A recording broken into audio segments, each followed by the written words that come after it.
সুস্বাদু দেশি ফল হিসেবে পেয়ারার অনেক জনপ্রিয়তা লক্ষ্য করা যায়। পছন্দের ফল হলেও প্রতিদিন পেয়ারা খেতে চায় না কেউ। কিন্তু আপনি কি জানেন, প্রতিদিন মাত্র একটি পেয়ারা আপনার নানা ধরনের শারীরিক সমস্যা খুব সহজেই দূর করে দিতে পারে। বর্ষাকালীন ফল এই পেয়ারা। এর স্বাদ ও পুষ্টিগুণের কোনো বিকল্প নেই। কমলা লেবুর চেয়ে কয়েক গুণ বেশি ভিটামিন সি পাওয়া যায় এই ফলের মধ্যে। কিন্তু খালি খালি পেয়ারা খেতে তেমন ভালো লাগে না, তাই লবণ ঝাল দিয়ে মেখে চটকিয়ে খেতে সবার ভালো লাগে। তাহলে শুরু করা যাক। কিন্তু শুরু করার আগে আপনাদের কাছে ছোট্ট একটাই অনুরোধ রইবে, যদি আমাদের রেসিপিগুলো আপনাদের ভালো লেগে থাকে তবে অবশ্যই সাবস্ক্রাইব করুন এবং পাশে থাকা বেল আইকনে ছোট্ট একটা ক্লিক করুন। তাহলে সবার আগে আমাদের রেসিপিগুলো আপনার নোটিফিকেশনে পৌঁছে যাবে। পেয়ারা মাখা তৈরি করতে প্রথমে একটা পেয়ারা নিয়েছি এবং পেয়ারাটাকে ভালো করে ধুয়ে পরিষ্কার করে নিয়েছি। তারপর পেয়ারার মাথা ও পিছনের অংশ কেটে ফেলে দিব ও পেয়ারাটাকে চাকু দিয়ে কুচি কুচি করে কেটে দিব। দেখে নিন।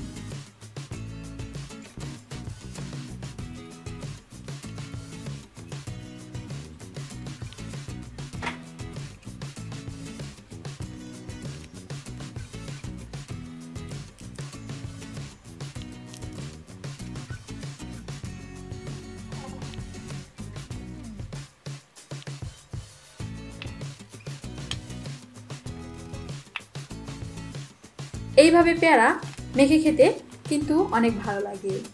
আর যখন আমরা জার্নি করি বা কোথাও বেড়াতে যাই তখন কিন্তু এইভাবে মাখানো পেয়ারা বিক্রি করতে দেখতে পাই ও এই মাখা পেয়ারা খেতে কিন্তু ভালোই লাগে। দেখেন কিভাবে কেটে নিচ্ছি পেয়ারাগুলো লম্বা লম্বা স্লাইস করে। পুরা পেয়ারাটাকে এইভাবেই কেটে নিব। আর সুস্বাদু এই পেয়ারার জনপ্রিয়তা অনেক বেশি। সকলের পেয়ারা বেশ পছন্দের একটি ফল। এতে vitamin, mineral, calorie, vitamin A ইত্যাদি পুষ্টিগুণ রয়েছে। সবগুলো পেয়ারা এইভাবে স্লাইস করে কাটা হয়ে গেলে আমি একটা খালি পট নিব এবং সেই পটেই পেয়ারাগুলো দিয়ে দিব। তবে সবগুলো পেয়ারা দিব না, অর্ধেক দিব এবং অর্ধেক রেখে দিব। তারপর দিব বিট লবণ।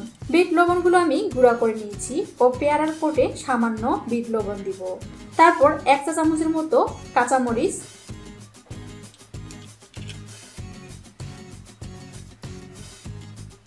কাসুন্দি নিয়েছি। কাসুন্দি আমি পরপর 2 চা চামচ দিব।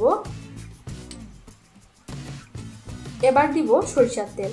সরিষার তেল আমি 1.5 চা চামচ দিব।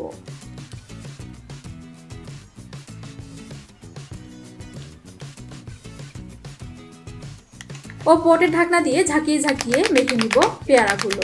দেখে নিন।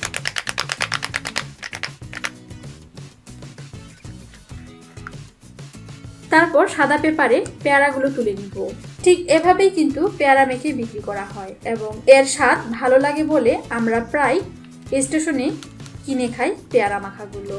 আর যদি আমরা বাড়িতে এভাবে তৈরি করে খাই তবে কেমন হয়। আর আমরা তো জানি বাইরের কোনো কিছু খাওয়াই আমাদের শরীরের জন্য এবং আমাদের স্বাস্থ্যের জন্য খুবই ক্ষতিকর। তাহলে কেন আমরা বাইরের খাবার খাবো? অবশ্যই এভাবে বাড়িতেই ট্রাই করবেন পেয়ারা মেখে খেতে।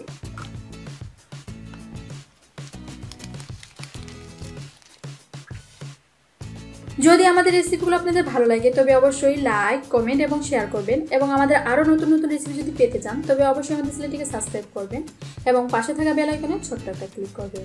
সো ভালো থাকবেন, সুস্থ থাকবেন। ধন্যবাদ।